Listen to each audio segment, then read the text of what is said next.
targetkan dalam waktu dekat siap dimanfaatkan.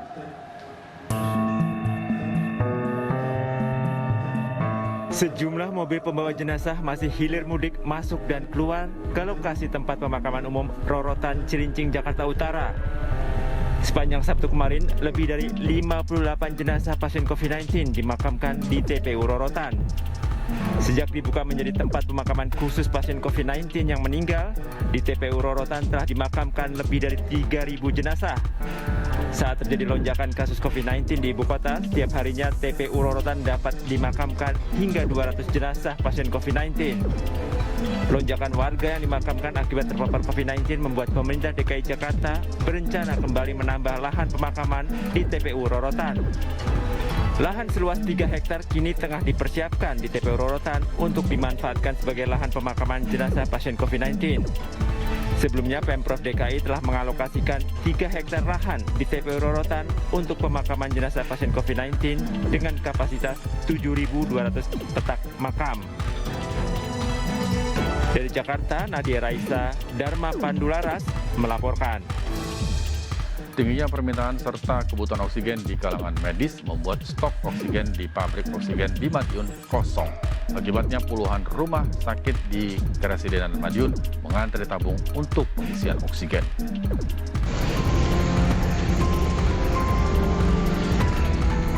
Sejak hari Jumat, stok oksigen di pabrik oksigen PT Samator Madiun kosong. Pihak perusahaan memasang pemberitahuan di luar pabrik bahwa gas oksigen di tempat pengisian ini telah habis. Sementara itu, suasana di dalam pabrik pengisian juga terlihat lengang, tak ada aktivitas. Yang ada hanya deretan tabung kosong milik sejumlah rumah sakit dari sekitar Madiun Raya. Padahal PT Samator Madiun sudah meningkatkan produksi oksigennya. Dari semula hanya 1,5 ton atau sekitar 350 tabung per hari, kini naik drastis mencapai 7 ton atau sekitar 1.500 tabung setiap harinya. Hal ini karena tingginya permintaan kebutuhan oksigen medis akibat melonjaknya angka positif COVID-19. Pasokan oksigen dari pabrik Samator Pusat memang belum tiba. Hingga Sabtu pagi, tetapi dalam waktu dekat pasokan oksigen untuk Samator Madiun akan kembali datang dan segera didistribusikan ke sejumlah rumah sakit di Madiun. Kondisi stok oksigen di Samator Madiun untuk hari ini, oksigen belum datang dan tabungnya, tapi hari ini ada pengiriman sekitar 5 ton. Nanti setelah masuk kita akan segera produksi dan segera distribusikan ke rumah sakit Keresidenan Madiun. PT Samator Madiun sendiri memasok oksigen di rumah sakit yang ada di 5 kota Kabupaten Keresidenan Madiun. Di antaranya Kabupaten dan Kota Madiun, Kabupaten Ngawi, Magetan, dan Ponorogo. Kini sebanyak 21 rumah sakit yang ada di Keresidenan Madiun telah antri tabung oksigen medis untuk diisi PT Samator Madiun. Dari Madiun, Arif Wahyu Effendi melaporkan. Beralih ke informasi mancanegara, pemirsa jamaah calon haji berdatangan ke Mekah Al-Mukarramah untuk mengawali rangkaian ibadah haji dan umroh. Seiring kebijakan haji di masa pandemi, seluruh rangkaian ibadah dilakukan sesuai protokol kesehatan, termasuk saat tawaf.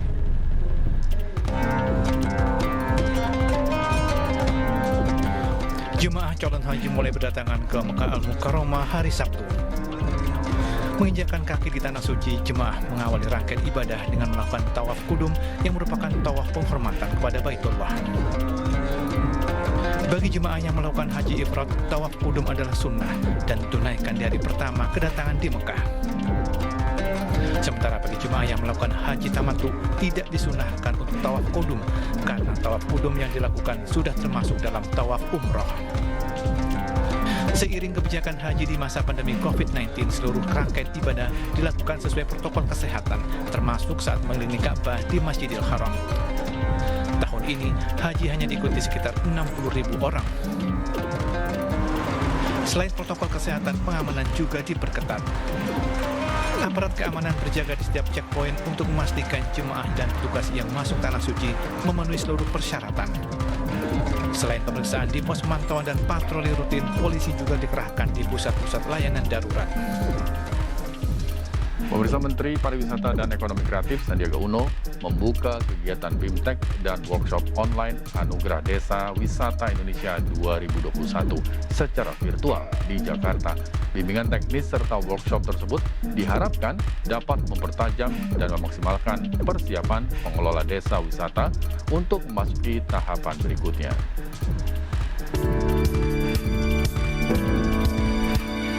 Anugerah Desa Wisata Indonesia 2021 bertujuan untuk menjadikan desa wisata yang ada di Indonesia sebagai destinasi pariwisata berkelas dunia. Tidak hanya itu, desa wisata harus memiliki daya saing dan mampu mendorong pembangunan daerah demi kesejahteraan rakyat. ADWI 2021 diharapkan bisa memotivasi pengelola desa untuk mengembangkan dan menjadikan desa sebagai penggerak ekonomi dengan mengedepankan kearifan lokal. Berkat kerjasama kita semua dan tim ADWI yang luar biasa, alhamdulillah hari ini saya dilaporkan 1.484 yang sudah mendaftar dan masih ada 2 hari lagi. Mari kita dukung program prioritas pengembangan desa wisata dengan Anugerah Desa Wisata Indonesia ADWI 2021 dengan total hadiah miliaran rupiah. Pengembangan destinasi yang berkualitas dan berkelanjutan harusnya dimulai dari pengembangan wisata pedesaan. Karena ketangguhan atau resiliensi pariwisata nasional terdapat di pedesaan. Indonesia memiliki lebih kurang 75.000 desa, sekitar 1.200 diantaranya berpotensi menjadi desa wisata. Terselenggaranya Anugerah Desa Wisata Indonesia 2021 akan menjadi momentum membangkitkan ekonomi masyarakat di bidang parekraf. Dari Jakarta, Lisa Oktaviani, iNews melaporkan.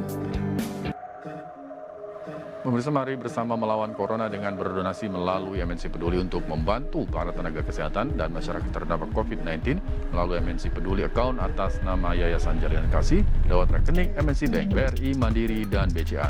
Kami akhiri jumpa kita pagi hari ini. Jangan lupa untuk selalu menjalankan 3M, yakni mencuci tangan, menjaga jarak, dan memakai masker untuk memutus rantai penularan COVID-19. Saya Aris Hasan, selamat berakhir pekan, tetap semangat dan sampai jumpa.